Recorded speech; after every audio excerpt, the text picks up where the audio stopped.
As you remember from the last video, affordable housing is something what doesn't take more than 1/3 of your income.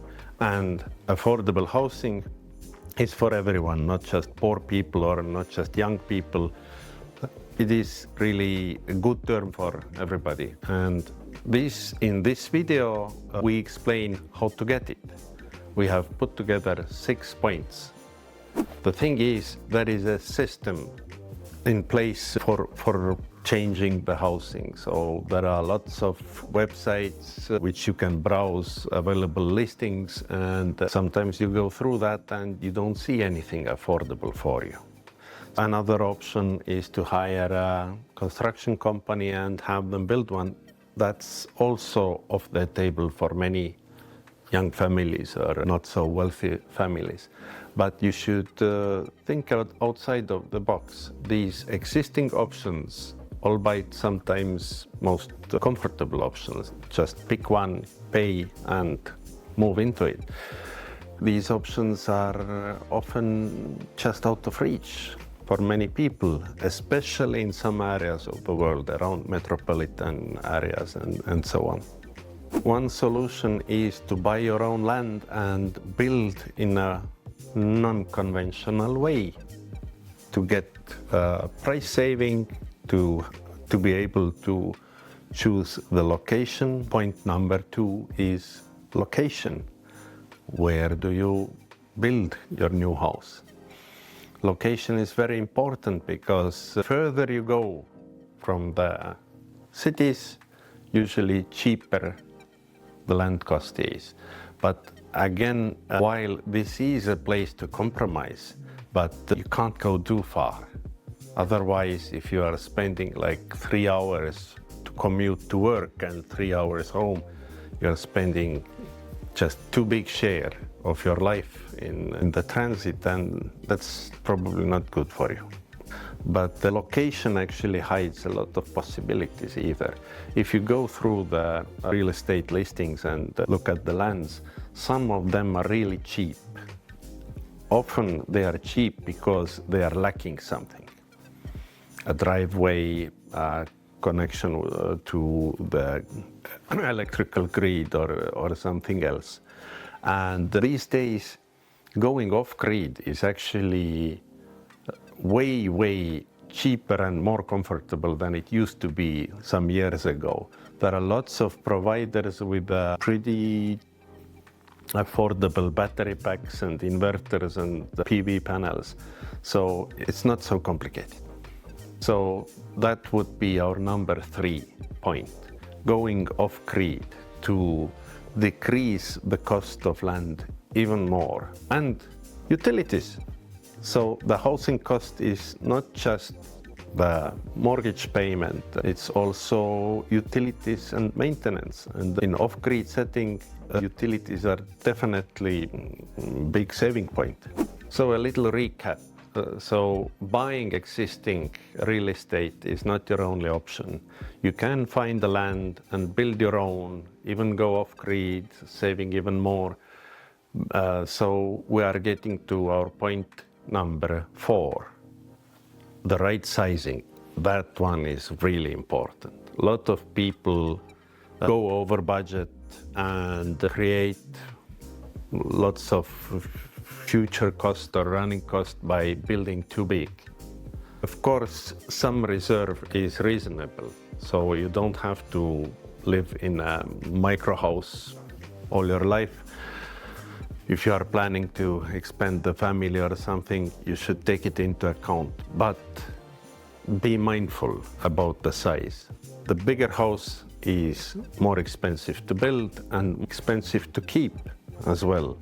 So the reserves you plan into your house, like extra guest bedrooms or something, maybe you use it once a year, but you pay for it every day. We have videos on our channels which go really deeply into the topic about right sizing of your house. So go and find them in our channel and make sure to watch them.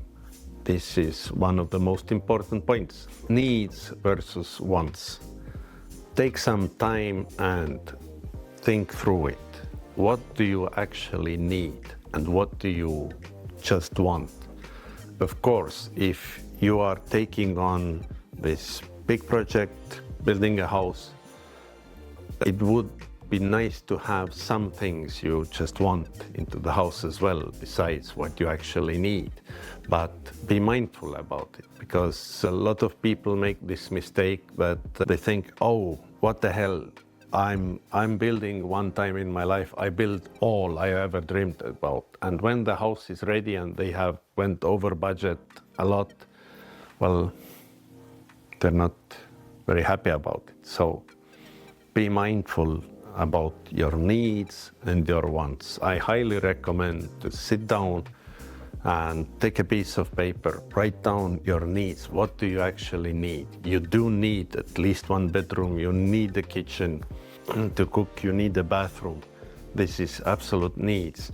If you already have like 2 children, you need at least one more bedroom for children, right?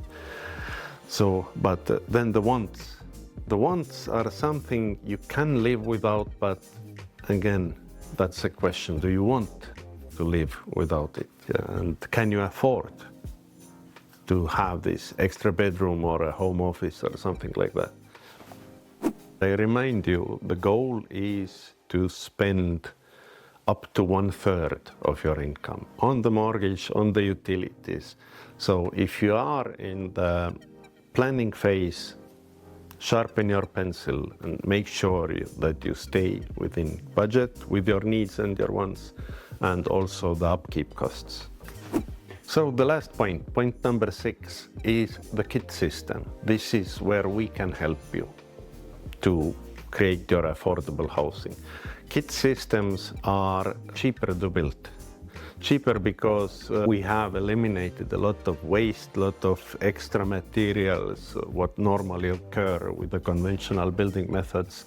And also the designs are very well thought through, so we don't have extra stuff just there. Everything is optimized, the materials, even the transportation of the materials. We have spent a lot of time to optimize the package so it takes less space on the sea container or on the truck. So the kit system is good, especially if you plan to invest some so-called sweat equity, if you want to build alongside with your local builder and save money this way as well. The kit system is good for DIYers because it's a little bit like IKEA furniture. You have a good manual and you don't need to be a joiner in order to put together an IKEA table. So to list the benefits of the kit homes, it's controlled quality. The materials we use to produce our kits are carefully selected and tried and tested in time. Second, the manuals. So it comes with the manuals where it indicates very clearly how the things go together. Whether you do it yourself or you have hired a local building company. When I started, I was a little bit suspicious about some markets where, well, only stone houses are built, like Portugal, for example. But the local builders did fine, even without a team of carpenters. They just followed the drawings and they got it done. Optimized floor plans, very important thing. Again, you can do a living room 20 square meters or 40 square meters or even 60 square meters, but what fits in the house and finally what fits in your budget, that's important. To follow those 6 points, it may require some compromises from your side. You have to ditch maybe some of your dreams about the big mansion, but this is what we talk about in the next video.